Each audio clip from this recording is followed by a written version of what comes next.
यहां हम देखेंगे आबू पर्वत खंड को।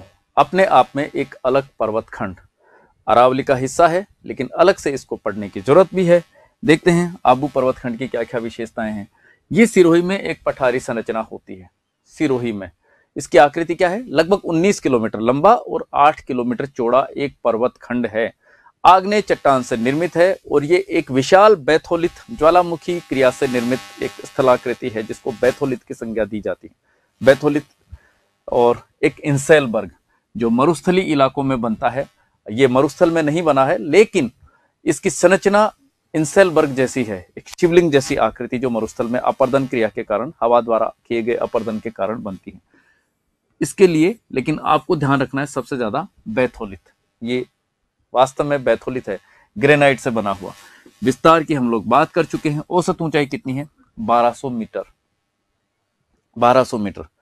इससे ऊंचा कई बार कंफ्यूजन होता है।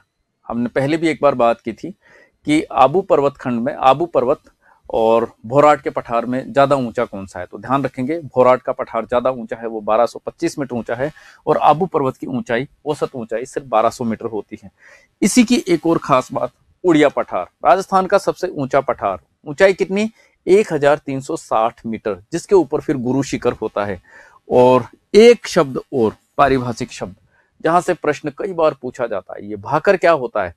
पूर्वी सिरोही के हिस्से में, आबू के हिस्से में, सिरोही के हिस्से में जो पहाड़ी कटक होते हैं, पहाड़ी चोटियां जो बिल्कुल तीखी होती हैं, खड़े ढाल वाली होती हैं, जहां पर चढ़ना और उतरना काफी मुश्किल हो जाता है, तीखी सी होती हैं, नुकीली सी होती हैं, उनको भाकर के नाम से जाना जाता है।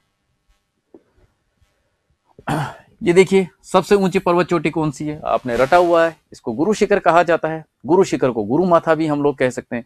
कर्नल टोड का जिक्र किए बिना राजस्थान की बहुत सारी चीजें अधूरी होती हैं। कर्नल टोड भी इधर खूब घूमे घोड़े वाले बाबा के रूप में, और उन्होंने इस क्षेत्र को संतों का शिखर नाम दिया। इसको हिंदू ओलंपस का नाम भी उन्होंने दिया। संतों का शिखर और हिंदू ओलंपस, थोड़ा ध्यान रखने की कोशिश करेंगे। कर्नल टोड के रेफरेंस से यदि प्रश्न आए तो ये दो नाम उनके दिए हुए होते हैं। इसकी ऊंचाई कितनी है? 1722 मीटर। मीटर में कई बार पूछा गया, हालांकि अब परीक्षक की नजर शेर पर ज्यादा हुई। हो सकता है तीसरी वरीयता की चोटी पर उसकी नजरें जाए। गुरु शिखर को बहुत बार पूछा गया, लेकिन फिर भी इसका महत्व कम नहीं होता। मीटर में कई बार ऊंचाई पूछी गई। अब फीट में भी याद कीजिए, 5650 फीट ऊंचा है। हो सकता है कभी पूछे।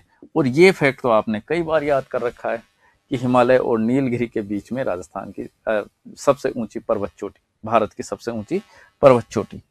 कुछ और चीजों को देखते हैं। यहाँ टॉड रॉक और नन रॉक के बिना माउंट आबू जाना व्यर्थ होता है। देखते हैं, खास बात है। टॉड रॉक मेंढक के बच्चे जैसी, मेंढक जैसी आकृति, उसको टोड कहा जाता है, मेंढक के बच्चे को।